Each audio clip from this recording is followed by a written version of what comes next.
This tutorial is on some of the basics of using Excel. There are a lot of cool things Excel does with formulas and ways to type in numbers and it calculates it for you. But we're just actually using it for kind of just a spreadsheet, so we have names and kind of a organization for them. In this case, our ZAP papers. Now, what you'll find is that we've made a tab for every teacher down here, and if you click on it, it goes to the teacher, like this Mrs. Weber, and we can hit some of these, and then here's Mrs. Kress.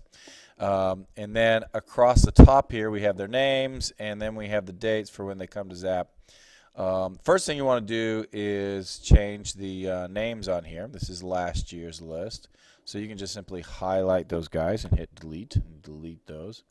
And then you can take, you need a list of them some other place, and it's helpful if it's, you can do first and last names. So here are their first names, and what I'd do is I'd click on all of these, goes down to the 26, and I just do Control C, copy, and then hit here where I want to put it, Control V, and it'll take that whole list all the way over. You could do both lists at the same time if they're the way you like them. So you could Control C, come over here, and hit the top of that, Control V, and then it'll take both of those lists at the same time. Now, it did take the lines around it. You'll notice that this one had lines already indicated on it, and when I click on this, that has lines too.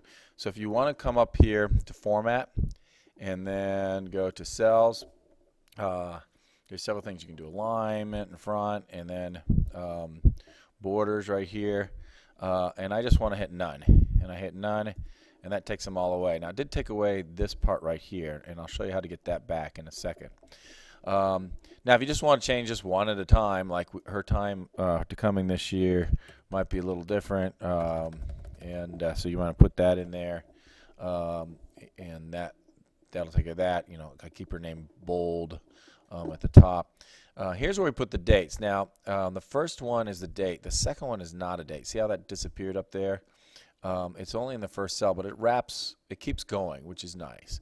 So we were doing weeks this way. This is February 31st to March the 4th, and you can just go up there and change that in that spot.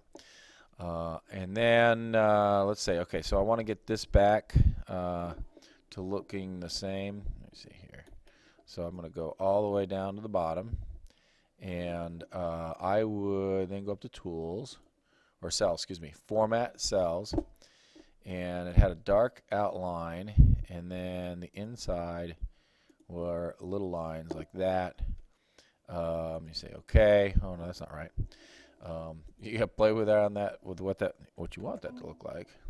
And if you push Control Z, it goes right back to where it was. Let me see here.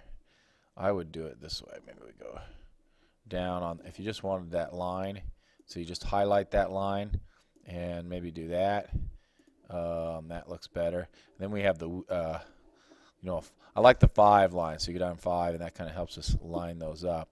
And like this one has lost it over the course of the time. So what you really do is just play around with it and get your best one, because once we get the whole thing correct, we can then copy and date it. Now, this was obviously a day off right here, so we made that in gray. Let's say it's Thanksgiving break and you have 2 days off. So we go to Cells, and this time go to Pattern, and I picked one of the lightest patterns. You don't need a lot of those, get pretty dark pretty quick. We go like that, and then now we've darkened those in. We go, those are days we don't have ZAP. Once you get a section that you really like, you say, okay, this is the 9 weeks, and we've got the breaks in there, and they get the times correct up here at the top. All you have to do is highlight that entire section.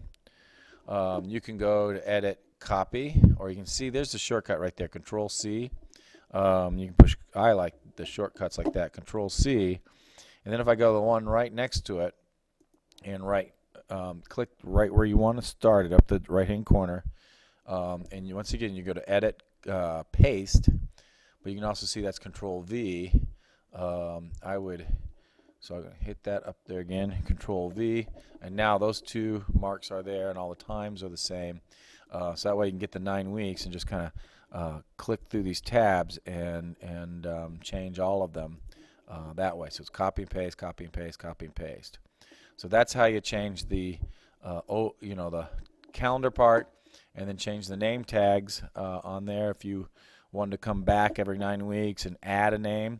So let's say someone moves in between the the J and the L. So it's a Lane.